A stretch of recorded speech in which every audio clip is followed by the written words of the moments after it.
Bonjour à toutes et à tous. Nous voici arrivés au quatrième chapitre de mon cours pour l'année 2021. Mine de rien, le temps passe vite malgré la pandémie. Pour récapituler un peu, je vous rappellerai que la première leçon avait été consacrée à une sorte de récapitulatif de ce que nous avions fait l'année passée. Et j'avais présenté un peu les grandes lignes de ce que je me proposais de faire cette année-ci. Ensuite, j'avais commencé par ce que j'appelais la ruée vers l'Occident. Et vous vous souviendrez que cette leçon était essentiellement consacrée à une lecture détaillée au plus près de l'édit des réformes, de l'édit de 1856, celui qui, en quelque sorte, euh, constituait le début de l'occidentalisation tout azimut de l'Empire ottoman. Un texte qui avait été en grande partie rédigé par les grandes puissances et qui par conséquent imposait à l'Empire de reconnaître la diversité de ses populations, de reconnaître le caractère multiethnique et multiconfessionnel de son empire et d'accorder à ceux qui jusque-là étaient traités en inférieurs, en citoyens ou plutôt en sujets de second rang, aux non-musulmans, l'égalité devant la loi, l'égalité, un statut d'égalité, ce qui, bien sûr, avait froissé, vexé un grand nombre de groupes, notamment les musulmans, qui se voyaient tout d'un coup lésés de ce qu'ils considéraient être leur droit le plus naturel à une supériorité, à un statut d'exception dans l'Empire. J'avais évoqué quelques réactions, notamment de Mustafa Reşit Pacha, qui s'était insurgé contre la soumission que représentait le texte de cet édit. J'avais évoqué une tentative de régicide, une conjuration qui visait à éliminer le sultan Abdelmejid, jugé responsable de cet acte, une conjuration qui avait été avortée. Ensuite, nous étions passés à ce que j'appelais l'enthousiasme et les occasions ratées. Les années 1860, où j'expliquais que certains développements promettaient effectivement la modernité et le progrès à l'Empire. J'avais évoqué par exemple la Banque ottomane, une institution qui avait débuté au même moment que l'édit de 1856, donc quelque chose qui s'inscrivait immédiatement dans la continuité de cette intention déclarée par l'Empire de s'ouvrir à l'Occident, non seulement par l'égalité, mais aussi par le capitalisme, en quelque sorte, en invitant les capitaux étrangers à investir dans l'Empire ottoman.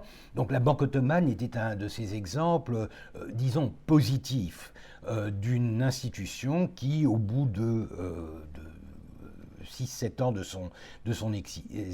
son existence, avait fait preuve de ses capacités et par conséquent avait été en quelque sorte récompensé par le gouvernement qui avait besoin d'une banque d'État qui devait réorganiser ses finances et qui avait besoin d'une institution forte pour le faire. Qui avait été donc récompensé par le statut de banque impériale. Donc un exemple positif, si vous voulez. Mais beaucoup d'exemples le sont bien moins. J'avais évoqué une des premières un des premiers développements qui vient à l'esprit quand on parle de progrès au XIXe siècle, les chemins de fer. Même si dès 1856, notre bon médaillé bruxellois Hart avait frappé une médaille avec une locomotive et une devise qui promettait l'union des peuples par les communications, par les moyens de transport, etc. Ce n'est que dans les années 1860 que les premières tentatives voit le jour et dans le cas du chemin de fer d'Izmir à Aydın ou d'Izmir à Kasaba, Turgutlu, on est face à des projets qui sont extrêmement limités dans leur portée, des projets qui n'ont en fait qu'un objectif, celui de faciliter l'exploitation des ressources, surtout agricoles, de l'arrière-pays d'Izmir et d'acheminer vers le port les denrées qui seraient par la suite exportées vers l'Europe. Donc un projet, deux projets très limités, et on parle d'à peine une centaine de kilomètres dans l'un des cas, et des projets qui sont extrêmement ciblés puisqu'ils n'ont qu'un objectif, celui de servir la commercialisation de l'agriculture dans l'Empire ottoman, sans jamais évoquer un véritable avantage qui découlerait pour la population de l'Empire, puisque ce qui est visé, c'est essentiellement les marchandises, le commerce et le développement du capitalisme. Donc il y a dans les années 1860 un doux mélange entre des entreprises, des projets qui vont dans le sens de la continuité des intentions marquées par l'édit des Tanzimat, l'édit des réformes, mais aussi beaucoup d'échecs, c'est-à-dire des projets qui restent soit mornés, soit très éphémères, soit très limités, et qui par conséquent n'amènent pas à l'Empire ce que l'on pourrait escompter en matière de progrès, de développement économique, de développement social, culturel, etc.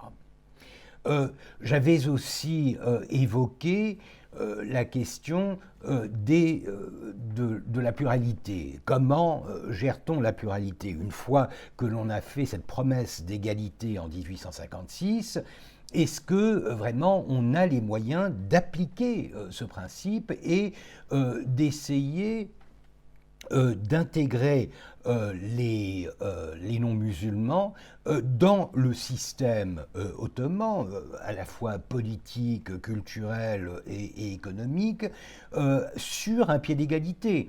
Alors, du point de vue de l'économie, et ça nous aurons l'occasion d'en reparler, les non-musulmans ont déjà un avantage relatif, c'est que parce que depuis le XVIIIe siècle au moins, ils sont relégués à une inactivité politique, parce qu'ils sont interdits de participer à la chose politique, à la res publica dans l'Empire, ils se sont tout naturellement reportés sur le commerce, sur les activités économiques et financières. Donc il y a un profil du non-musulman engagé dans les affaires qui est déjà très présent, du moins pour la crème de ces communautés, c'est-à-dire la bourgeoisie grecque, arménienne et juive. C'est d'ailleurs un problème historiographique, puisque le nationalisme, à la fois ottoman et encore plus turc au XXe siècle, vont reprendre cet état de fait pour y voir une bourgeoisie de compradors, c'est-à-dire une bourgeoisie qui est à la solde, en quelque sorte, de l'impérialisme occidental, et voir par conséquent, dans cet engagement économique des classes non musulmanes, une sorte de trahison, une sorte de volonté de trahir les intérêts politiques de l'Empire ottoman en se jetant dans les bras, littéralement, des grandes puissances, et par conséquent miser sur l'exploitation de l'Empire pour assurer leur propre survie. Il va de soi que c'est là, bien sûr, une vision extrêmement distordue, extrêmement biaisée, très typique un peu des idéologies du XXe siècle, la réaction anti-impérialiste qui sous-tend la plupart des nationalismes du tiers-monde a souvent utilisé cet argument pour justifier l'exclusion à nouveau de certaines minorités de la nation. Donc c'est le cas du nationalisme turc et du nationalisme turco-ottoman déjà au début du XXe siècle, mais il faut se rendre compte que même s'il y a un fond de réalité, un fond de vérité dans cet état de fait, cette réalité est une sorte de corollaire de la situation d'inégalité qui définissait le statut des non-musulmans dans l'Empire. Encore une fois, j'insiste sur le fait que l'exclusion des non-musulmans d'un système égalitaire qui leur donnerait accès à une volonté politique, ou du moins à une voie politique dans le système, est quelque chose qui les pousse directement à d'abord essayer de trouver un autre moyen de survie, et l'économie, les finances, c'est évidemment ce qu'il y a de plus engageant, de plus prometteur dans ce contexte, mais aussi de se prémunir contre les abus, contre l'arbitraire que représente le système impérial, en recherchant une forme de protection des grandes puissances. Les grandes puissances sont en train de monter en puissance, c'est le cas de le dire, et par conséquent, leur zone d'influence commence à s'accroître, commence à s'approfondir dans l'Empire ottoman, et par conséquent, on voit l'émergence d'un système que l'on appelle celui de la protection, le système des protégés, c'est-à-dire le droit qui est donné aux ambassades occidentales établies à Constantinople et aux consuls de ces mêmes puissances dans les principales villes de province de recruter au sein de la population locale des gens qui sont en principe nécessaires à la gestion des affaires de l'ambassade ou du consulat. C'est un peu comme ça que le système commence déjà au XVIIe siècle, et il se développe au XVIIIe siècle. C'est ce que l'on appelle les barataires dans le jargon français du XVIIIe siècle, c'est-à-dire des non-musulmans qui sont munis d'un berat. Un berat étant un diplôme, une lettre patente, un document officiel de l'Empire qui reconnaît le fait que ces individus sont au service des diplomates ou des consuls occidentaux, et que, en tant que tels, ils ont droit à une certaine protection de ces ambassades, de ces consulats. Ils sont exemptés, par exemple, de la capitation, de cet impôt arbitraire et insultant que représente l'impôt payé par les adultes mâles de la population non musulmane. Ils ont d'autres avantages qui les mettent un peu à l'écart de la masse des communautés dont ils sont issus. Seulement, ce qui commence comme un avantage, comme un privilège accordé à un petit nombre d'individus qui sont généralement des droguements, c'est-à-dire des interprètes, ou des censos, comme on les appelle au XVIIIe siècle, c'est-à-dire des agents qui établissent les contacts et les négociations entre les négociants occidentaux et les marchands locaux.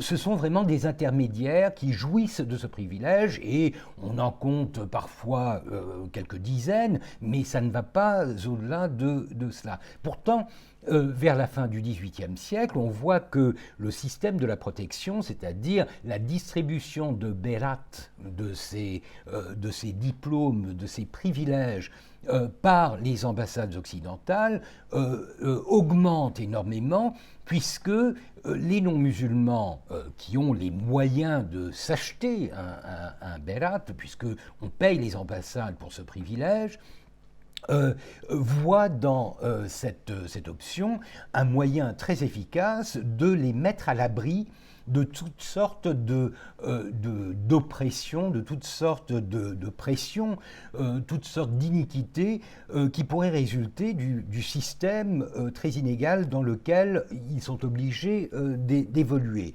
Et par conséquent, c'est un peu l'État ottoman lui-même, en ne reconnaissant pas l'égalité, en ne donnant pas voix au chapitre à ces non-musulmans, qui les encourage en quelque sorte à chercher leur protection ailleurs. Et pour cela, les ambassades disposent bien sûr de leur influence qui va croissant au XVIIIe siècle, et au XIXe siècle on parle désormais des grandes puissances qui disent long sur l'influence que ces ambassades peuvent exercer sur le gouvernement ottoman. Donc les ambassades disposent de leur influence, mais elles disposent aussi de ce que l'on appelle les capitulations. Alors les capitulations, c'est un système qui a déjà été créé au XVe, XVIe siècle, quelque chose qui est apparu comme une sorte de solution, entre guillemets, innocente, utilisée par les Ottomans afin de donner un statut juridique à des étrangers. Parce que le problème de la charia, c'est que la charia n'a pas de jus gentium, de droit des gens, c'est-à-dire d'une législation qui permette de gérer les affaires de résidents étrangers dans la communauté musulmane. Les étrangers, quand ils sont non musulmans, sont nécessairement compris dans cette catégorie des harbis, c'est-à-dire de ceux contre qui on est tenu de faire la guerre. Tout au plus peut-on leur accorder, encore une fois selon la charia, ce qu'on appelle un aman, c'est-à-dire un pardon ou un laissez-passer, c'est-à-dire un document temporaire, une protection temporaire qui leur permet individuellement et parfois collectivement de résider en terre d'islam sans être inquiétés. Or, les Ottomans, dès le XVe siècle, sont conscients de la nécessité qu'il y a de gérer la présence, de reconnaître et de gérer la présence de marchands, surtout étrangers, mais aussi de voyageurs, de pèlerins, de religieux étrangers résidant dans l'Empire ottoman. Et plutôt que de développer, plutôt que de donner des amans, donc des pardons individuels, ils ont la bonne idée de développer à partir de ce principe-là ce qu'on appelle les capitulations, c'est-à-dire un traité, pas vraiment un traité bilatéral, puisque c'est quelque chose qui est octroyé par le sultan et par conséquent qui n'est signé que par lui et non par les représentants d'une puissance étrangère. Donc un traité qui est octroyé par le sultan et qui donne à tous les sujets d'un prince, d'un roi, d'une nation, le droit de s'installer dans l'Empire ottoman et de jouir de certains privilèges qui lui permettent de commercer et de circuler, de vivre plus ou moins facilement en terre d'islam. Au début, c'est donc une solution pratique à un problème très concret, mais au fur et à mesure que la puissance, l'influence diplomatique, militaire, politique des nations européennes croît, augmente, les capitulations vont devenir non plus quelque chose qui est octroyé avec magnanimité par le sultan, mais quelque chose qui est demandé, exigé du sultan, et qui par conséquent va le forcer à reconnaître toutes sortes de privilèges à ceux qui sont inclus dans la notion de capitulation. Et par conséquent, au XVIIIe siècle déjà, les capitulations de 1740 qui sont octroyées à la France sont les dernières capitulations pour une bonne et simple raison, c'est que contrairement à la tradition ottomane qui voulait que les capitulations soient renouvelées à chaque règne, Les capitulations de 1740 sont octroyées par le sultan Mahmoud Ier, à cette époque-là, par le sultan Mahmoud Ier en son nom et au nom de tous ses successeurs. Ça devient en quelque sorte un privilège permanent. Et c'est pourquoi les capitulations ne seront plus jamais renouvelées et elles auront atteint en quelque sorte la perfection d'une sorte de traité de protection des non-musulmans étrangers résidant dans l'Empire. Donc les Français, les Anglais, puisque toutes les nations vont suivre l'exemple français et obtenir de la Sublime Porte l'octroi de capitulations identiques à celles qui ont été octroyées aux Français en 1740. Le résultat, c'est que la situation est complètement inversée d'un système qui voulait en quelque sorte intégrer ou permettre aux étrangers de s'intégrer jusqu'à un certain niveau sans tomber dans la servitude ou dans la soumission qui caractérisait les non-musulmans du Cruz, les non-musulmans sujets de l'Empire. On est passé à un système où l'Empire ottoman doit reconnaître l'extraterritorialité, l'impunité des sujets des nations européennes et leur accorder de ce fait toutes sortes d'avantages qui ne sont pas accessibles à la population locale, aux non-musulmans notamment, mais même aux musulmans, notamment pour ce qui est des droits de douane qui sont extrêmement bas, qui sont maintenus extrêmement bas afin de constituer un avantage pour le commerce occidental. Et les capitulations comprennent justement cette notion de protection qui devient de ce fait un droit, un privilège que peuvent utiliser les nations occidentales comme elles l'entendent, comme elles le veulent, en distribuant un nombre de plus en plus important, parfois illimité, de bérat, de lettres patentes de protection à des non-musulmans. Ce qui, pour les non-musulmans, est une protection extrêmement précieuse, puisqu'ils sont, en cas de pépin, en cas de tension ou de conflit avec les autorités ottomanes, ils sont protégés par les consulats et par les ambassades, et en plus, ils peuvent prétendre à certains des privilèges économiques et commerciaux qui sont compris dans les clauses des capitulations. Donc, au XIXe siècle, les non-musulmans, mais je parle vraiment de la crème des non-musulmans, ceux qui ont les moyens de s'associer ainsi au commerce et à la politique étrangères dans l'Empire ottoman peuvent bénéficier d'un statut d'exception qui les rend pratiquement intouchables par les autorités ottomanes. Alors là, bien sûr, il y a un noyau d'exploitation, même si au départ il s'agit essentiellement d'un désir de se protéger, de se prémunir contre les abus que représente le système très inégal de l'Empire, il y a quand même un noyau d'une forme d'exploitation au sein de l'Empire même, qui va avantager une toute petite portion de la communauté non musulmane et qui va nourrir par conséquent toutes les théories nationalistes, toutes les réactions xénophobes ou même racistes qui vont se développer à partir du XXe siècle pour expliquer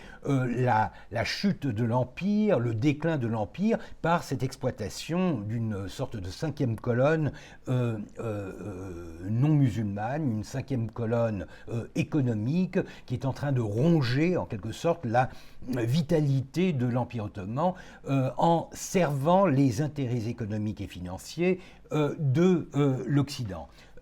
Vaste exagération, d'autant plus que lorsqu'on parle de la population non musulmane de l'Empire, il faut savoir qu'elle représente en gros au moins la moitié, vers le milieu du 19e siècle, au moins la moitié de la population de l'Empire, et que par conséquent, la très grande majorité de cette population non musulmane vit dans des conditions économiques et financières qui sont pratiquement identiques à celles des musulmans, des artisans ou des paysans musulmans, les paysans grecs, les paysans arméniens, les petits artisans arméniens, grecs ou juifs des grandes villes de l'Empire et des villes et des villages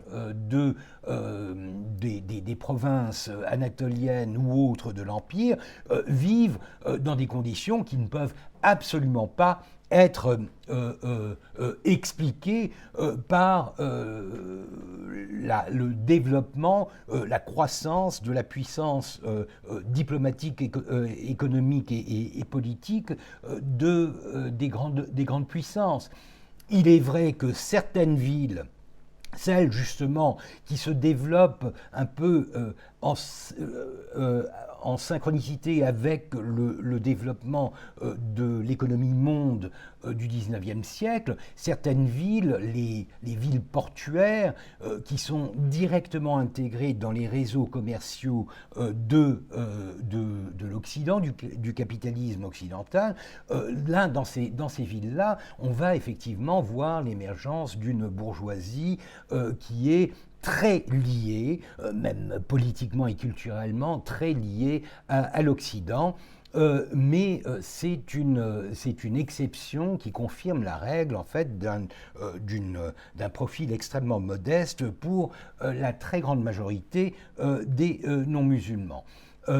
Évidemment, l'Occident utilise ces agents de son influence et par conséquent, c'est un jeu diplomatique qui se joue entre les agents diplomatiques de l'Occident, des grandes puissances, qui veulent se tailler une zone d'influence de plus en plus importante dans l'Empire ottoman, et certains groupes au sein des communautés non musulmanes qui répondent à cette demande et qui voient l'avantage de pouvoir se protéger d'un système qui est parfois bien trop abusif, bien trop dur à leur égard. D'ailleurs, ce n'est pas que le commerce. Nous l'avons vu lorsque nous parlions des clauses de l'édit des réformes. La liberté des cultes est quelque chose qui ouvre les portes au prosélytisme, c'est-à-dire à la conversion des populations non musulmanes locales à des formes de chrétienté qui sont beaucoup plus occidentales. Le protestantisme promu et développé par les Britanniques, mais surtout par les missionnaires américains qui, à partir des années 1840, vont commencer à parcourir l'Anatolie profonde et les provinces arabes en quête de nouvelles ouailles. Le catholicisme aussi, qui a déjà au XVIIIe siècle bien avancé au sein de la communauté arménienne, au point qu'au XIXe siècle, il y a constitution d'une nation arménienne catholique, d'une millette arménienne catholique, avec un patriarche qui est reconnu par le gouvernement ottoman. Et par conséquent, la religion, et nous l'avons vu aussi dans le cas de la Russie, pour ce qui est des populations grecques orthodoxes, les grandes puissances ont énormément de cartes à jouer, d'atouts qu'elles peuvent utiliser pour se constituer une clientèle, si vous voulez, une forme de loyauté des populations non musulmanes au sein de l'Empire, ce qui leur permet de s'implanter un peu mieux dans l'Empire. Et c'est ce que je rattacherai au dernier commentaire de ma leçon précédente, lorsque j'avais parlé de cette pluralité.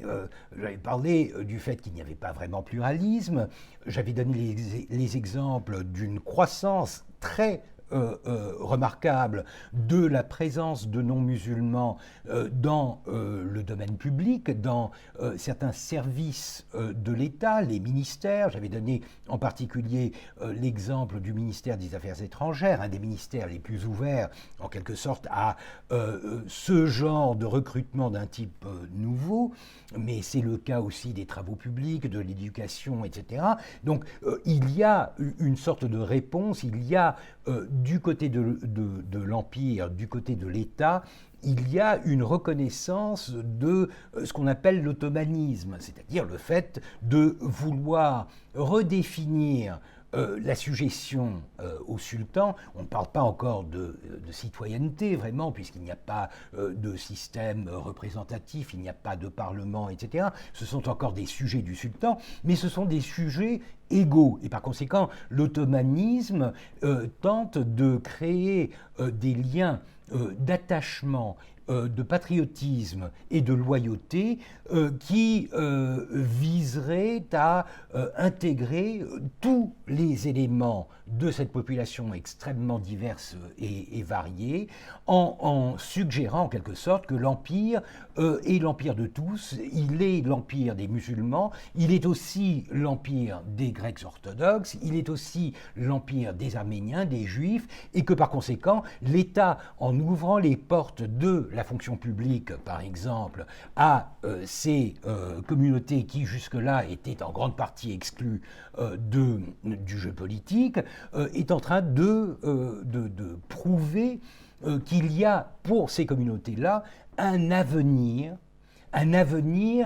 qui constitue une alternative au cauchemar qui hante l'esprit de tous les dirigeants de l'Empire à cette époque-là, le cauchemar de la sécession, le cauchemar de l'indépendance. Encore une fois, le traumatisme de la sécession de la Grèce, le traumatisme de la guerre d'indépendance de Grèce est encore assez vif dans les esprits.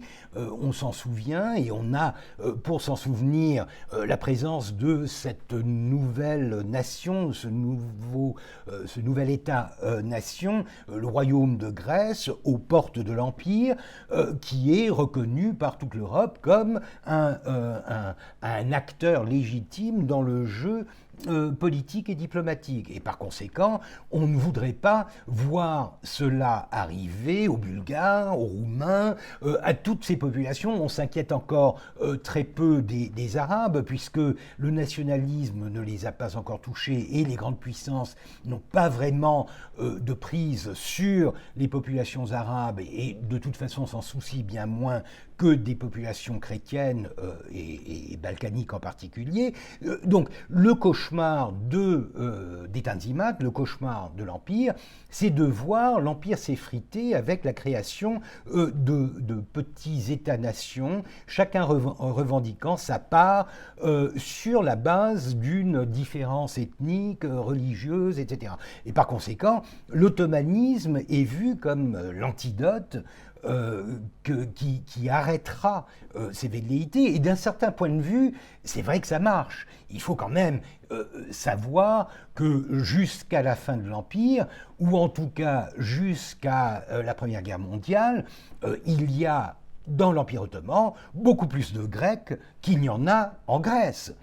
Donc il y a quand même, au-delà de la difficulté qu'il y a pour les populations aux moyens modestes de se déplacer, mais c'est vrai aussi que vous avez toute une bonne bourgeoisie de banquiers, d'hommes d'affaires, d'intellectuels grecs, par exemple, qui, pour rien au monde, ne voudraient quitter Constantinople. Pourquoi ? Parce que Constantinople est une ville riche, c'est une ville, ce que Athènes n'est pas encore. Athènes, c'est quand même une petite bourgade qui essaye de se hisser au niveau d'une capitale, mais elle en est bien loin.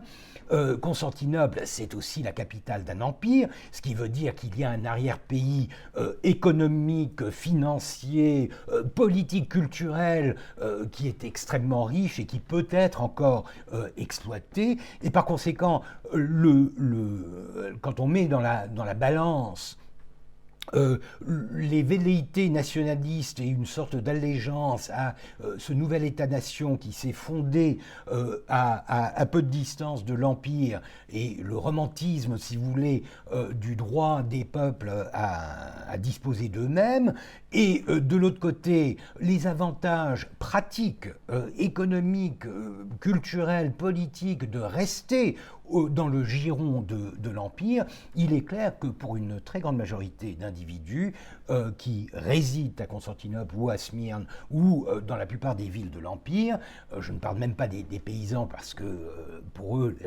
l'option ne se présente pas vraiment, il y a un avantage très concret à rester dans l'Empire ottoman.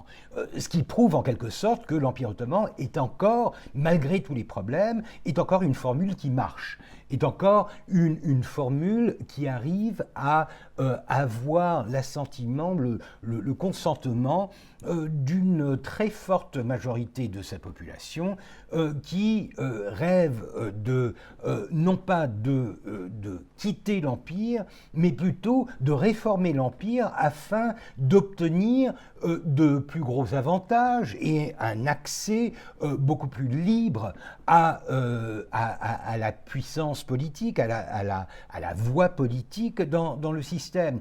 Ce qui explique que vers la fin du XIXe siècle, il y a beaucoup de byzantino-ottomanistes, des Grecs, qui croient que la solution pour l'Empire ottoman, c'est en gros de conserver, du moins symboliquement, la présence des Turcs, entre guillemets, au sommet de l'État, notamment pour ce qui est de l'armée, de la bureaucratie militaire, le sultanat lui-même, etc., mais de promouvoir un système qui puisse intégrer de plus en plus les Grecs pour qu'eux-mêmes puissent gérer les parties les plus vitales de l'Empire, telles l'économie, telle la culture, telle la diplomatie, etc. Donc voir en quelque sorte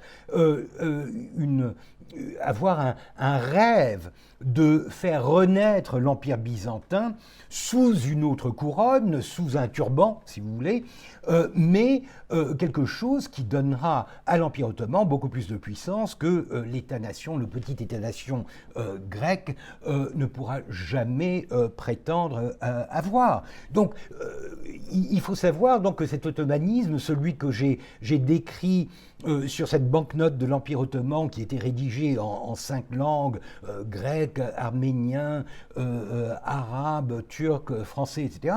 Cet ottomanisme, même s'il est naïf, même si à long terme il n'est pas réaliste, il parvient quand même à maintenir un certain équilibre et de créer ce que l'on pourrait appeler un rêve ottoman, un Ottoman Dream, pour reprendre la version américaine du rêve, n'est-ce pas? Un Ottoman Dream, un rêve ottoman de jours meilleurs, obtenu, atteint grâce à la réforme de fond en comble du système qui permettrait justement à tous les éléments constitutifs de gérer cette bête immense qu'est l'Empire ottoman et par conséquent de former pour chacune des communautés une part de pouvoir, une part de puissance, une participation à la chose publique qui soit représentative de leur représentation démographique dans l'Empire. Et c'est dans ce contexte-là que j'avais évoqué un cosmopolitisme de seconde zone, un cosmopolitisme que je qualifie de levantin, ou même de colonial. J'avais donné quelques exemples, notamment cette publicité que j'adore, cette réclame que j'adore pour le Grand Bazar parisien à Istanbul même en 1848, où cette feuille de chou en français publiée dans la capitale de l'Empire fait de la publicité pour des produits parisiens, des produits français, des produits occidentaux, en s'adressant essentiellement aux chrétiens de l'Empire. Et c'est un peu ça que j'appelle un cosmopolitisme levantin ou un cosmopolitisme colonial, puisque ce cosmopolitisme, il dépend essentiellement de normes et de valeurs et de modèles civilisationnels qui sont extérieurs à l'Empire. Je pense que cette distinction est importante, puisque le cosmopolitisme, alors je mets de côté le cosmopolitisme des Lumières qui concerne plutôt les individus qui sont cosmopolites. Je suis cosmopolite, je suis un citoyen du monde. C'est un peu le rêve des Lumières. Mais le cosmopolitisme dont je parle, c'est un cosmopolitisme appliqué à une communauté, à une ville, voire même à un pays qui trouverait un avantage à la mixité, au mélange, au-delà de la simple coexistence. Puisque, encore une fois, l'Empire ottoman a toujours été pluriel. Il a toujours été formé de communautés qui coexistaient, mais qui essayaient autant possible de ne pas se frotter les unes aux autres. Et c'est un principe très sain, notamment dans un contexte pré-moderne, pré-industriel. Il est clair que moins il y a de friction, moins il y a de contact entre les communautés, moins il y a de risques de tensions, voire même de conflits. Alors, l'Europe nous en a fourni l'exemple extrême, en pratiquant l'expulsion de ceux qui ne participaient pas au profil jugé propre au royaume, l'expulsion des Juifs ou des Morisques d'Espagne, l'expulsion des protestants de France après la révocation de l'édit de Nantes, et puis bien sûr il y a la préservation de certaines communautés, mais l'emprisonnement en quelque sorte, l'exclusion à l'intérieur même de la communauté, c'est le ghetto tel qu'il a été appliqué notamment dans les villes italiennes pendant la période moderne. La formule occidentale, elle est très dure. Donc il ne faut pas se méprendre. Si la France et le reste de l'Europe au XIXe siècle se sont mis à l'égalité, c'est uniquement parce que, j'exagère un peu, mais c'est essentiellement, c'est surtout parce que pendant les siècles précédents, il y avait eu une sorte de nettoyage de la population de l'Empire qui avait été forcée à s'homogénéiser, généralement par la religion. Et par conséquent, une fois que vous avez au XVIIIe siècle une population française qui est en grande partie homogène, non pas par la langue encore, mais en tout cas par la religion, etc., et que vous avez un monarque qui pourrait déjà se prétendre roi des Français, la Révolution amène à cette situation d'homogénéité un principe d'égalité qui vise essentiellement les droits politiques de gens qui sont déjà jugés faire partie de la nation. Donc il n'y a pas de problème concernant l'identité religieuse, etc., des individus vivant dans le royaume de France. Et par conséquent, le principe de l'égalité, de l'intégration des masses dans la politique, par la représentation, par le vote, par toutes sortes de processus politiques, est quelque chose qui se fait relativement facilement au XIXe siècle, puisqu'il y a déjà une assiette homogène sur laquelle asseoir ces transformations. Et je soulignerai aussi, lorsqu'on parle de l'édit des réformes, l'ironie qu'il y a de voir que les grandes puissances, notamment la France et la Grande-Bretagne, sont en train d'imposer aux Ottomans la reconnaissance de l'égalité de tous leurs sujets à un moment où ces deux grandes puissances sont en train de se constituer en empires coloniaux, où le principe même, c'est que les populations coloniale, les populations vivant en dehors de la métropole où tout le jeu de l'égalité se joue, où la représentation politique devient de plus en plus, plus importante, tous ces sujets-là sont complètement démunis des droits dont jouissent les citoyens de la métropole. Et par conséquent, la France ou la Grande-Bretagne, en tant que puissance coloniale, sont loin de répondre aux principes qu'elles veulent imposer à l'Empire ottoman. Un Arménien ou le Bédouin arabe du fin fond des déserts de la Syrie ou de l'Irak sont en principe, après 1856, beaucoup plus égaux que les populations algériennes ou indiennes, dans le cas de la Grande-Bretagne, ne le sont à la même période. Rappelons quand même que ce n'est qu'en 1870 que la loi Crémieux donnera, et uniquement aux Juifs d'Algérie, la possibilité de devenir citoyens français. Donc il y a là un double jeu, un double standard qui est quand même assez flagrant et assez frustrant quand on voit un peu la manière dont la politique internationale se mêle de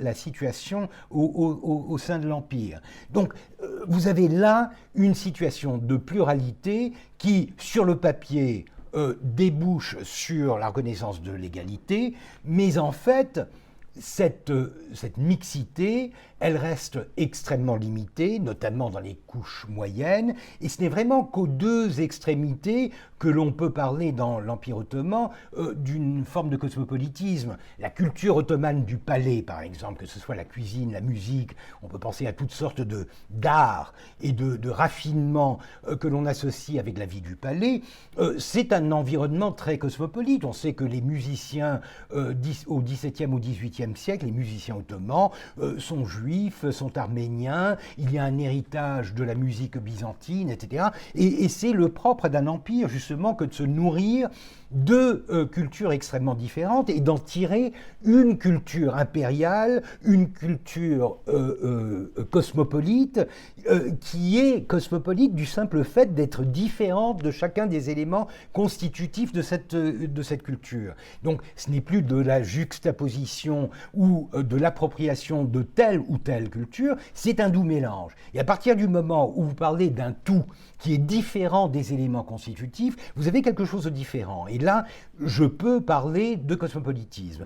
J'en parlerai aussi au bas de l'échelle, c'est-à-dire dans le bas monde des bouges, des ports de l'Empire, dans ce monde où l'on parle ce qu'on appelle la lingua franca, que Jocelyne Daclia a très bien étudié, qui est un sabir constitué d'un peu de français, un peu d'italien, de grec, de turc, d'arabe, de catalan, etc., et qui est une langue qui est parlée dans pratiquement tous les ports de la Méditerranée, et qui permet justement à ces gens d'une couche sociale extrêmement modeste, plus que modeste, mais qui bougent énormément, qui leur permet de se fondre dans n'importe quel moule culturel et de trouver des âmes frères et une culture sœur dans des contrées extrêmement différentes, ce qui, encore une fois, est une forme de cosmopolitisme. C'est au milieu, si vous voulez, les classes moyennes. Pour la période prémoderne, c'est difficile de parler vraiment de classe moyenne, mais le bon bourgeois de Constantinople, qu'il soit grec, arménien ou musulman, n'a pas ce genre de besoin, il n'a pas vraiment besoin de pratiquer une autre langue, il ne va pas se nourrir d'une musique exotique, etc. Il va pratiquer plutôt sa propre culture et par conséquent s'isoler sans se ghettoiser, s'isoler de mélange. Et ça, bien sûr, le signe le plus fort de ce refus au mélange, c'est le fait qu'on ne se marie pas entre communautés. On ne prend pas sa femme dans une autre communauté, même si les communautés sont chrétiennes. Un grec ne va pas épouser une arménienne ou très rarement. Mais avec le XIXe siècle apparaît au milieu une nouvelle mixité qui, elle, va se nourrir d'Occident, d'occidentalisation, de normes et de valeurs occidentales, et comme langue du français. Et ça, c'est un cosmopolitisme qui se distingue des cosmopolitismes antérieurs, des cosmopolitismes de la période moderne, en ce que les références ne sont pas locales, on ne va pas emprunter à telle ou telle culture, telle ou telle langue locale. Non, on va importer, on va s'approprier, on va essayer de s'acculturer en quelque sorte dans la modernité, et cette modernité, elle est essentiellement française. Et c'est pour ça, si je vous montre par exemple une annonce parue dans le Levant Times, par exemple dans les années 1850, si je me trompe, une institutrice diplômée de grande expérience enseignant à fond l'anglais, le français, l'allemand, avec un S s'il vous plaît, et l'italien, désire se replacer ou donner des leçons. Et la publicité, la petite annonce suivante, en anglais, an Armenian who speaks and writes English, French, Greek and Turkish and is a good bookkeeper wishes for employment as a clerk, assistant in shop or interpreter. Donc, une jeune femme arménienne qui parle l'anglais, qui parle le français, le grec et le turc, elle parle certainement l'arménien, mais elle n'en parle même pas l'un parce que apparemment, ce n'est pas un argument de vente, ce n'est pas quelque chose qui va la faire recruter par ses patrons en puissance. Elle fait de la comptabilité, elle veut être employée. Alors, c'est un nouveau profil. Ce sont des gens qui sont extrêmement fluides dans ces langues, tant locales que internationales, et qui par conséquent vont se recycler dans la modernité. Et c'est ça que j'appelle un cosmopolitisme de seconde zone, un cosmopolitisme levantin, un cosmopolitisme colonial en quelque sorte, puisque la référence fondamentale, c'est la modernité. Et c'est une modernité que l'on va chercher en Occident, à Paris, à Londres, à Berlin, etc. Et par conséquent, on ne se nourrit plus de la culture locale, si ce n'est pour servir d'interprète à des marchands, des commerçants occidentaux qui voudraient pénétrer le marché local et qui, pour cela, ont besoin des talents linguistiques de Jean Ducru. Mais l'objectif premier, c'est de devenir, entre guillemets, blanc, de devenir occidental. Et si c'est quelque chose qui caractérise essentiellement les non-musulmans, c'est vrai aussi au fur et à mesure des musulmans, c'est-à-dire que le musulman moderne, le turc moderne, qui est éduqué à l'école impériale de médecine ou qui fait ses classes à l'école militaire, il va apprendre le français, il va apprendre la géographie, la géologie par des documents en français, il va lire les feuilles de chou locales qui sont publiées en français, et par conséquent, lui aussi va commencer à s'acculturer dans cet Occident et va devenir un peu, lui aussi, cosmopolite, mais cosmopolite à la manière d'un sujet presque colonial de cette culture occidentale. Certains profitent encore mieux, en quelque sorte, de cet environnement. Vous vous souviendrez que les Arméniens dépassaient les Grecs pour ce qui est de l'intégration dans les rangs de la bureaucratie. Et la raison n'en est pas qu'ils étaient plus talentueux, mais c'est surtout qu'ils étaient entre guillemets plus turcs. C'est-à-dire que pour un Arménien moyen, le turc est une langue qui est pratiquée couramment. Et par conséquent, avec l'adjonction des langues étrangères, ça les rend encore plus familiers à la bureaucratie musulmane, ce qui garantit en quelque sorte beaucoup plus de sympathie, du moins jusque dans les années 1880-90, où l'on commence à craindre le sécessionnisme arménien, va les faire préférer aux Grecs. Parce que les Grecs sont beaucoup plus entre deux eaux, entre trois eaux, entre quatre eaux. Je donne toujours l'exemple des identités plurielles que l'on arrive à découvrir chez les Grecs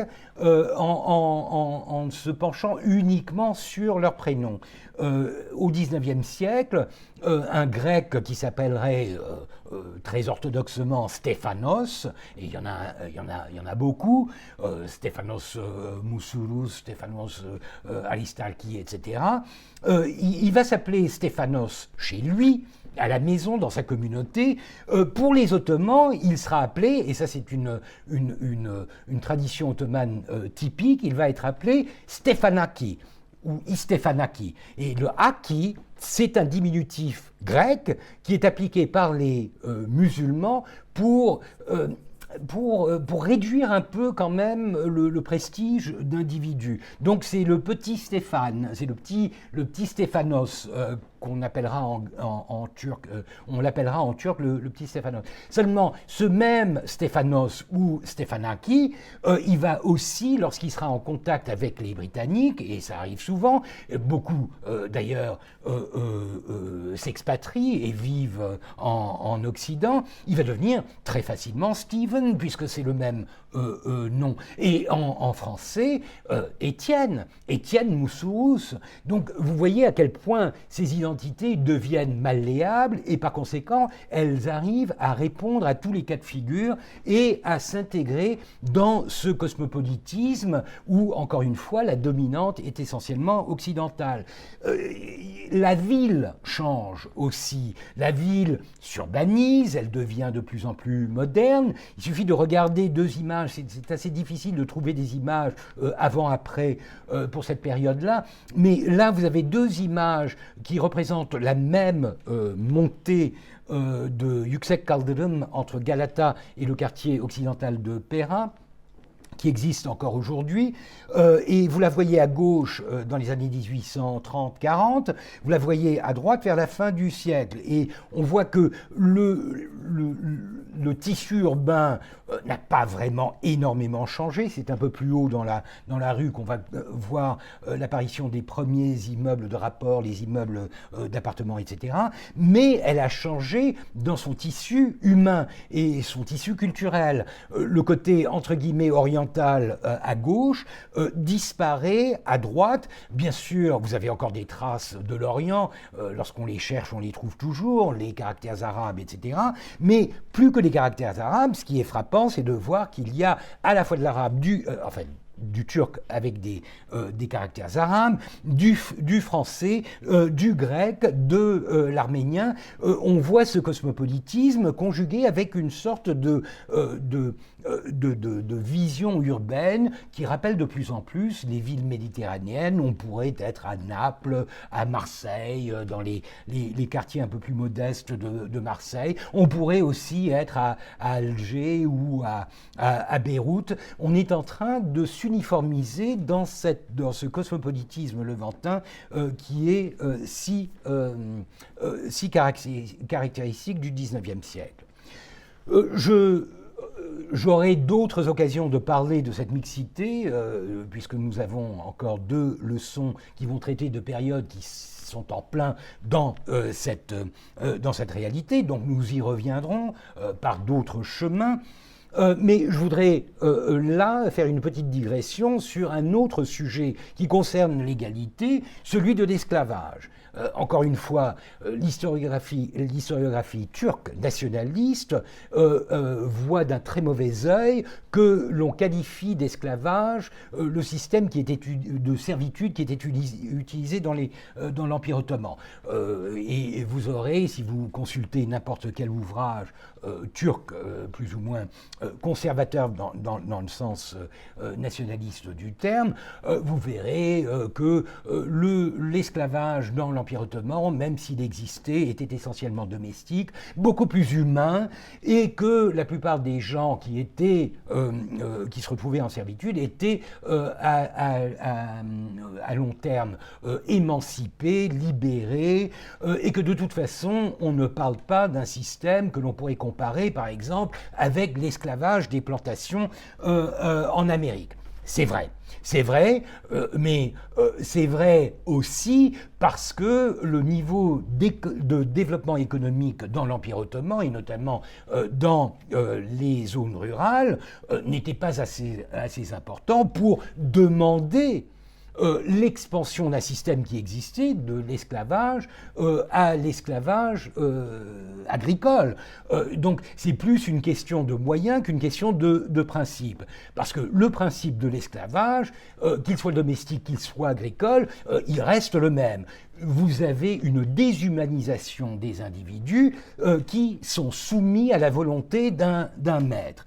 Alors, le problème, bien sûr, c'est qu'au XIXe siècle, en parallèle, si vous voulez, avec l'émancipation des populations non musulmanes, les puissances, les grandes puissances, et en particulier la Grande-Bretagne, qui est un peu le porte-parole et le porte-étendard de l'abolitionnisme, vont faire pression sur l'Empire ottoman pour essayer de mettre fin à l'esclavage. Or, les Ottomans ne veulent pas. Ils ne veulent pas parce que c'est une tradition bien ancrée dans la société et en plus une tradition qui en fait profite essentiellement aux classes supérieures de la société. On parle d'esclavage domestique dans des situations où il y a vraiment un environnement domestique qui s'y prête, c'est-à-dire un harem, un hôtel particulier, une certaine aisance, puisque même l'esclavage est quelque chose de coûteux. D'ailleurs, d'assez coûteux,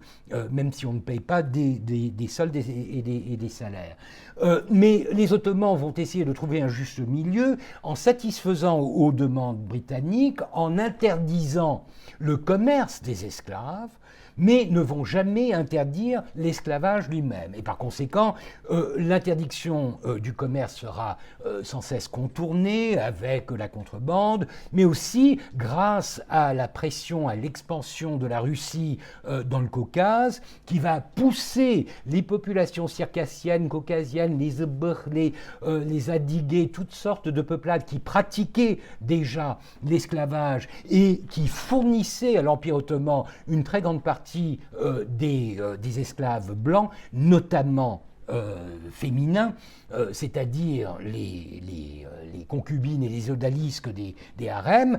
Ces populations, lorsqu'elles vont être poussées hors de leur territoire par l'avancée des Russes, vont se réfugier en Anatolie et vont par conséquent s'implanter dans des régions beaucoup plus proches d'Istanbul, d'ailleurs, du côté de Sapanca, etc., où elles vont se recycler en quelque sorte en pratiquant l'esclavage entre guillemets volontaire. Volontaire, c'est-à-dire que les parents vont céder leurs filles notamment au palais impérial et ceci sera vu comme une partie intégrante de leur propre promotion sociale, etc. Donc l'esclavage ne va jamais disparaître. Alors bien sûr, le problème de l'esclavage, c'est qu'il fait partie des fantasmes occidentaux, bien plus que l'esclavage noir en Amérique. L'esclavage noir en Amérique est quelque chose qui touche les sensibilités occidentales au niveau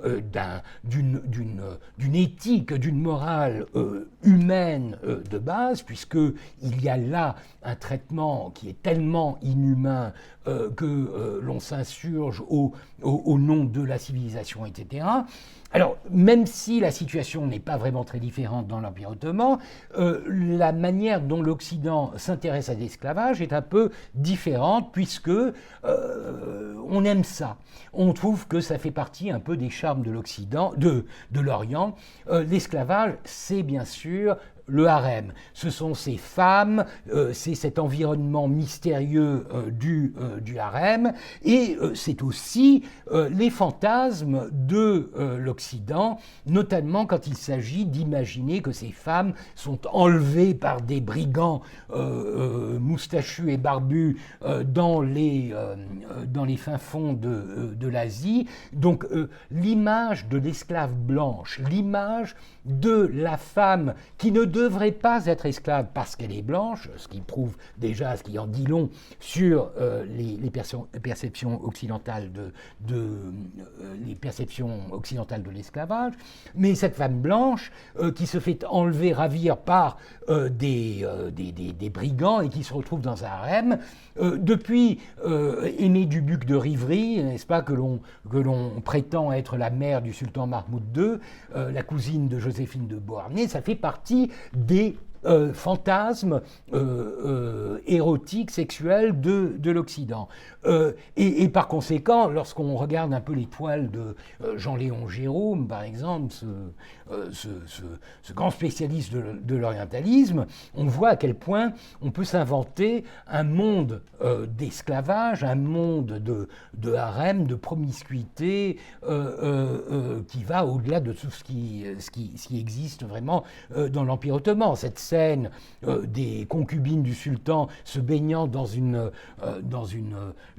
piscine, tout ce qu'il y a de plus réel, d'ailleurs la piscine elle-même, puisque Jérôme travaillait à partir de photographies et que cette piscine, elle existe effectivement au palais de Topkapi, mais cette piscine n'a jamais été utilisée pour de tels amusements. Donc c'est vraiment tout un fantasme, et un fantasme que seuls quelques orientalistes, et ce n'est pas un hasard si ce sont des femmes, essayent de démolir. Parmi ces artistes, je citerai notamment Sophie de Bouteiller, Sophie de Sceaux, une Française qui peignait sous le pseudonyme de Henriette Brown, dont on connaît bien cette visite du harem qui a été exposée à Paris en 1860 et qui représente la réception de certaines dames voilées par d'autres dames voilées, la maîtresse de maison. Et c'est une scène orientaliste, puisqu'elle représente l'Orient, mais c'est une scène orientaliste qui chamboule un peu les clichés de l'orientalisme, puisque il n'y a pas de sexe, il n'y a pas de violence, il n'y a pas de nudité, il y a quelque chose qui, à part les voilettes, etc., et les colonnes et les arcs mauresques, une scène qui est, somme toute, assez anodine, assez bourgeoise, si vous voulez. Et c'est pourquoi Henriette Brown fait un peu scandale lors du salon de 1860, lorsqu'elle expose cette toile, parce que, il n'y a pas le cachet orientaliste que l'on attend de ces toiles et que leur fournit des peintres comme Boulanger ou surtout Jérôme. Et d'ailleurs, la réalité de l'Empire, elle est beaucoup plus proche de ce que représente Henriette Brown. Si l'on voit les photos de certaines princesses de l'époque, deux des filles par exemple d'Abdulmejid, à gauche Refia Sultan et à droite Fatma Sultan, ces femmes sont quand même assez loin de représenter les clichés que l'on a en tête de l'orientalisme. Le problème bien sûr, c'est qu'elles restent confinées dans le contexte du harem, c'est-à-dire qu'elles doivent jouer à la grande dame parisienne, puisqu'elles s'habillent à la mode de Paris, et à coups de millions. D'ailleurs, une des raisons pour lesquelles Abdulmejid perd sa réputation de bon sultan, c'est le côté dépensier de ses filles, notamment de Refia Sultan. Mais on s'habille à la française, on s'habille chez les plus grands couturiers de Paris, mais on n'a que le harem pour se pavaner dans cette dernière mode de Paris. Donc c'est assez touchant, mais si vous voulez, le harem impérial est en train de se créer un petit Paris local, un petit Occident local, parce que ces femmes ne peuvent pas pratiquer l'espace public, elles ne peuvent pas se rendre en ville, elles ne peuvent même pas aller à l'opéra ou au théâtre, et par conséquent, tout ce qui appartient à cette modernité que tout le monde désire, va être recréé dans l'univers intime du harem. On aura des petits orchestres de concubines, d'odalisques, d'esclaves qui vont jouer les plus grands airs de Verdi. On va organiser des petits ballets, on va se faire ces petits défilés de mode. Donc on essaye autant que possible de participer à cette modernité, même si on n'a pas la possibilité de le faire en public. Et le règne d'Abdul-Méjid est un peu caractérisé par ce dilemme. On est très occidentalisé, mais on n'a pas vraiment les moyens de sa politique. Il y a des limites et bien sûr, il y a une certaine opposition. D'ailleurs, lorsque Abdul-Méjid meurt en 1861, et il meurt à l'âge de... il est né en 23, ça lui fait à peine 30... que je ne dise pas de bêtises, 33 ans, il est très jeune, et il meurt lui aussi, comme son père, d'excès d'alcool, etc. Il a toujours été très malingre, très maladif, donc il ne survit pas à une vie d'excès, à une vie assez malsaine. Il est remplacé par son frère Abdulaziz. Et c'est un grand événement d'abord qui est accueilli par le public ottoman avec beaucoup d'enthousiasme parce que, je vous le disais, on en avait assez des fantaisies occidentalisantes et occidentales d'Abdul-Méjid. On le considérait de plus en plus comme un Giavol Paradishah, un sultan infidèle. Alors que Abdulaziz, dès le départ, se présente un peu comme l'anti-Méjid, l'image inversée de son frère. Il est corpulent, c'est un lutteur, il aime les sports locaux, il est croyant, il veut en quelque sorte ramener à l'Empire ottoman son identité première, son identité musulmane. On ne parle pas vraiment de turcité à cette époque-là. Il veut y amener une dimension locale, musulmane, conservatrice, que l'on jugeait avoir disparu sous le règne d'Abdul-Méjid. Et j'ai pour cela une illustration qui est très intéressante, une illustration tirée de, je crois, l'Univers illustré, une de ces revues illustrées de la période, une revue française, qui, dès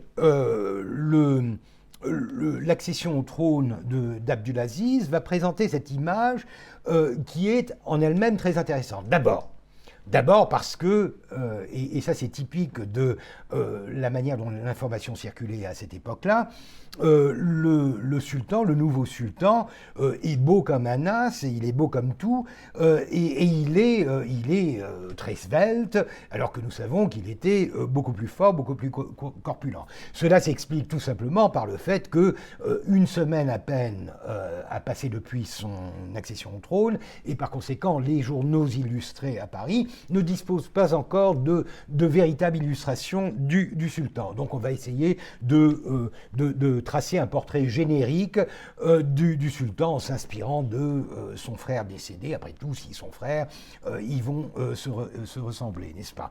Mais ce qui est beaucoup plus intéressant, c'est la scène qui est représentée. Vous voyez peut-être la légende, Abdulaziz refusant l'esclave qui, suivant la coutume, lui est présenté par la sultane mère à l'occasion de son avènement au trône. Alors, il y a tout un programme derrière cette légende. D'abord, il y a de l'orientalisme, alors ne serait-ce que le petit fantasme, encore une fois, de l'esclave qui est présenté, dont on fait cadeau au souverain.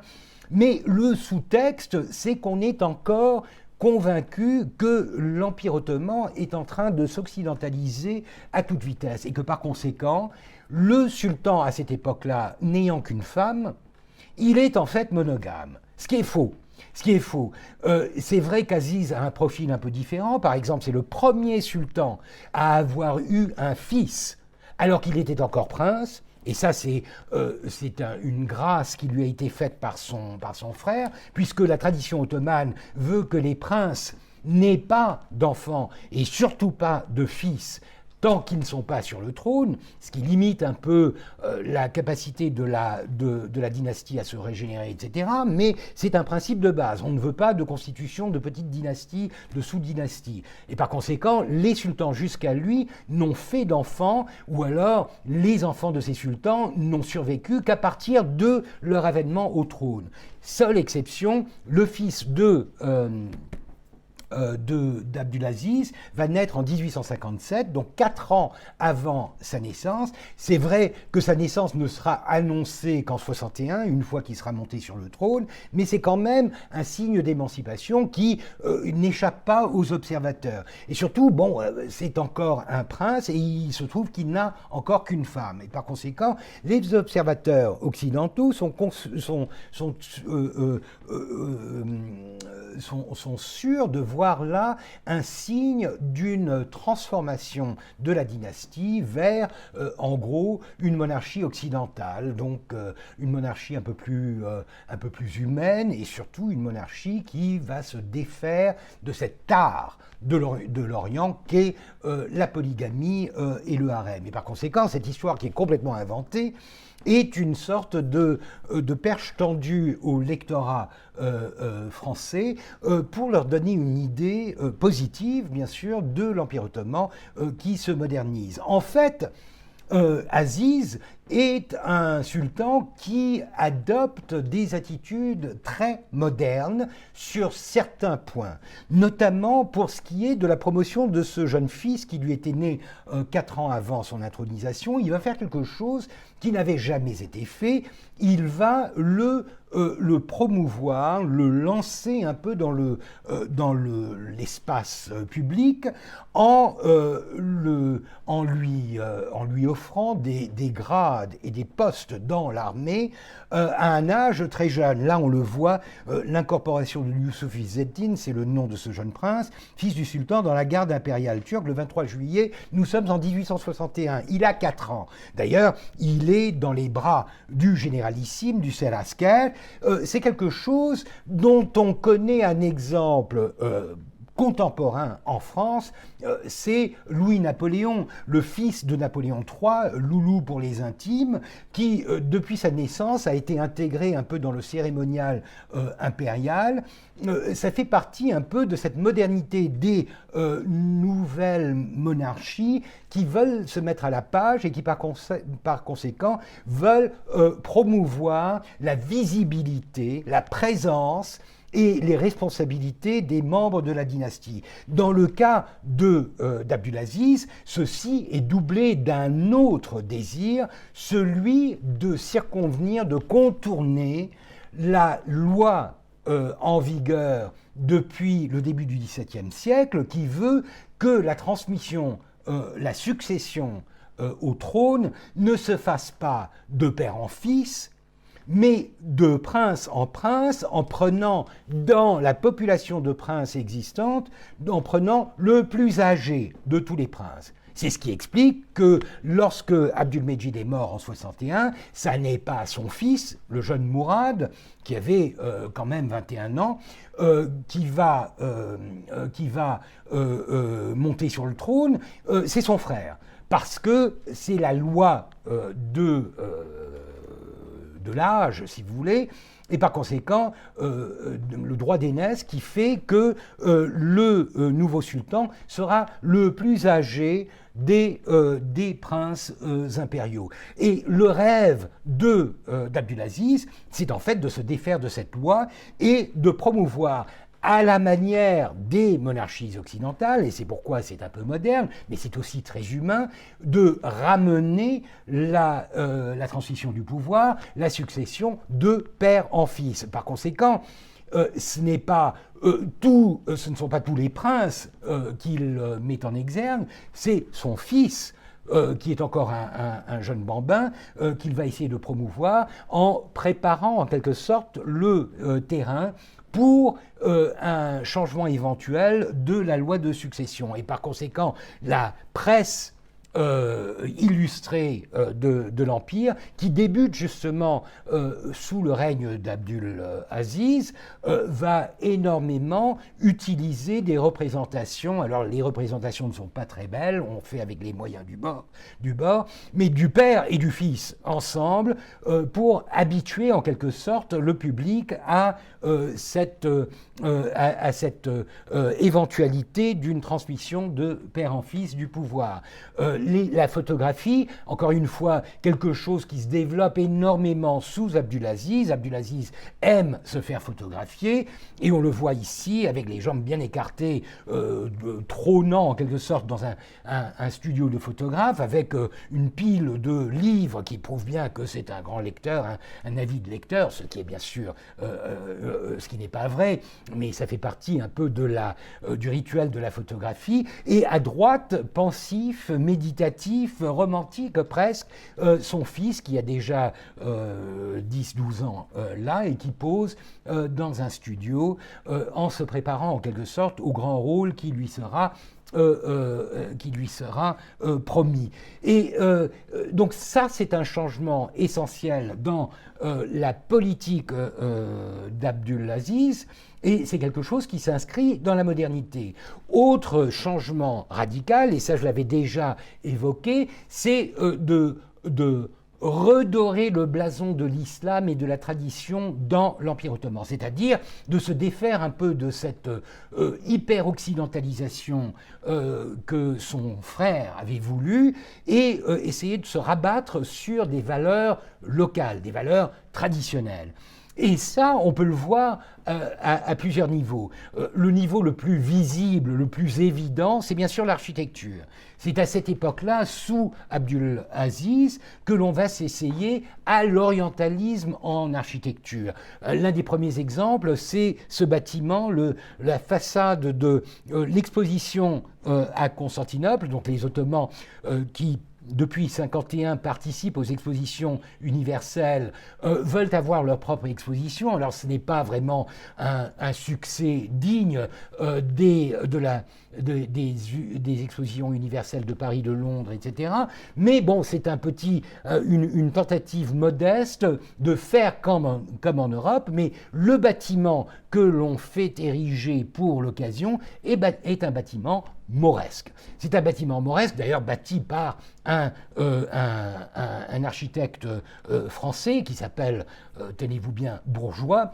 Donc ça en dit un peu long sur le profil un peu intellectuel de cet effort, puisque ce qu'il fait, c'est en fait recycler tous les modèles mauresques, tous les éléments décoratifs mauresques qui ont été créés par des architectes et des artistes occidentaux, généralement à partir du modèle et la découverte de l'Alhambra, et qui est un des éléments clés des foires universelles, des expositions universelles. Donc il y a une certaine synchronicité, disons, entre le désir de l'Empire ottoman de se mettre à la page de l'orientalisme pour un objectif qui est somme toute similaire. Seulement le problème, c'est que ce style orientaliste, va être utilisé pour des palais, pour des bâtiments, tout ce qu'il y a de plus sérieux, comme cette porte triomphale du ministère de la Guerre, un monument que quiconque a visité Istanbul connaît sûrement et qui est aujourd'hui connu comme la porte d'entrée du campus de l'université d'Istanbul.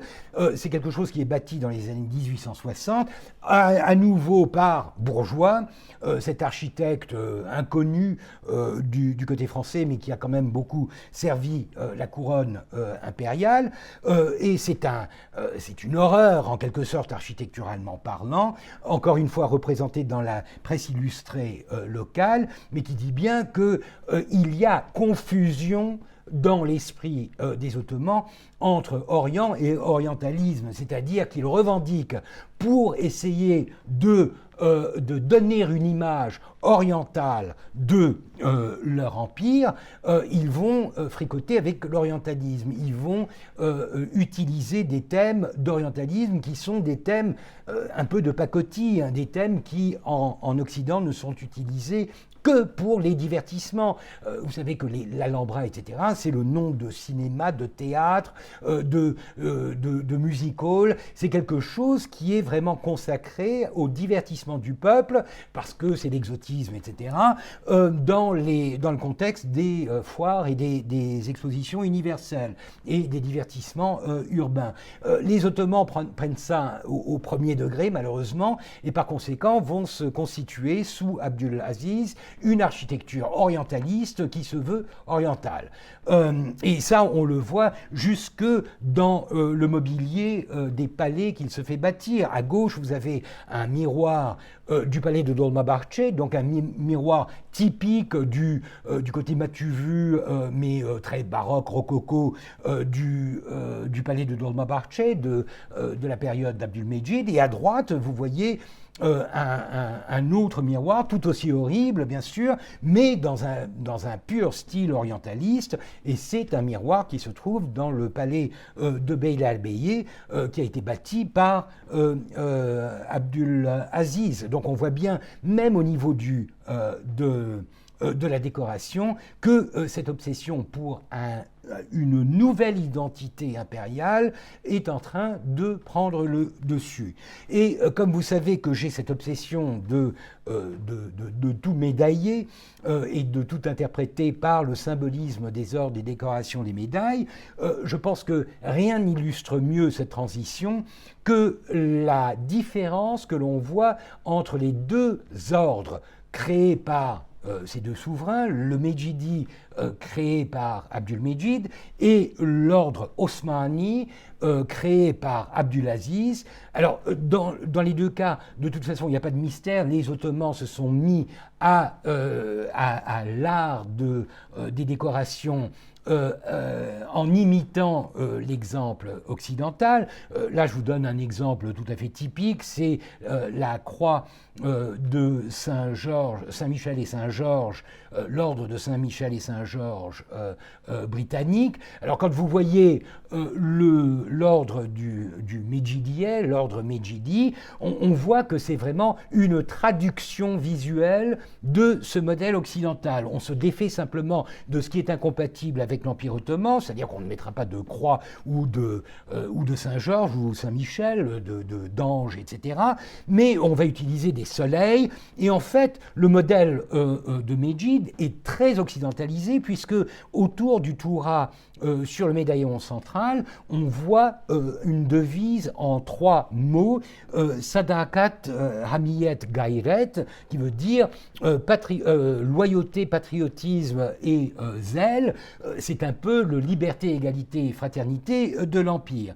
Mais en 1861, Abdulaziz va se créer son propre ordre, l'ordre Osmani, que l'on voit à droite, et on voit bien que tout en restant dans la même symbolique de l'étoile, du croissant et de l'étoile pour le pendant, etc., on va modifier la décoration, on va modifier les couleurs, on va modifier la décoration, on va introduire le rouge et le vert, et ça c'est quelque chose qui désormais deviendra classique, le vert pour l'islam, le rouge pour la turcité, et on va aussi modifier les inscriptions.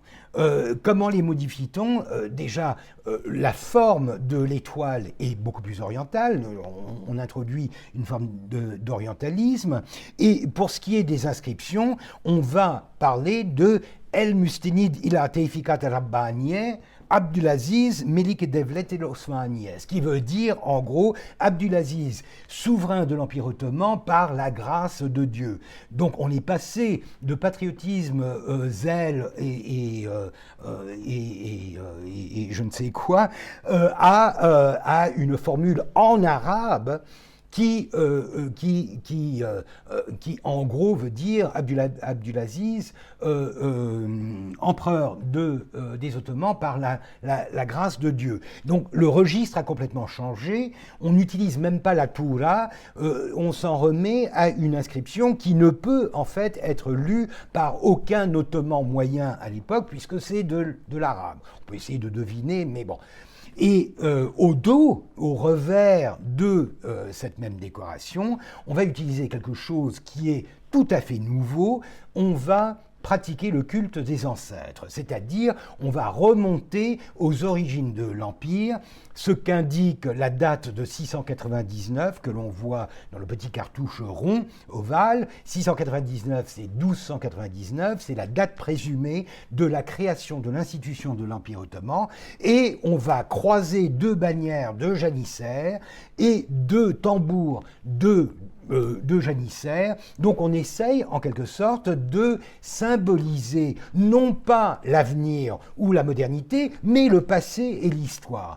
Et ça va être une caractéristique assez forte du règne d'Abdulaziz, cette référence constante à la pérennité de l'Empire, aux ancêtres, aux fondateurs de la dynastie, quelque chose qui lui permet encore une fois de contourner la modernité ou d'utiliser la modernité, parce qu'on reste quand même moderne, on invente quelque chose qui s'inscrit dans la modernité du symbolisme de l'époque, mais on va utiliser cette modernité pour faire passer un message qui est essentiellement un message conservateur, un message traditionnaliste. On va jouer la carte de l'islam et d'un empire conservateur pour essayer de s'attirer les sympathies de la population musulmane qui avait été tellement frustrée par les excès d'occidentalisation d'Abdülmecid.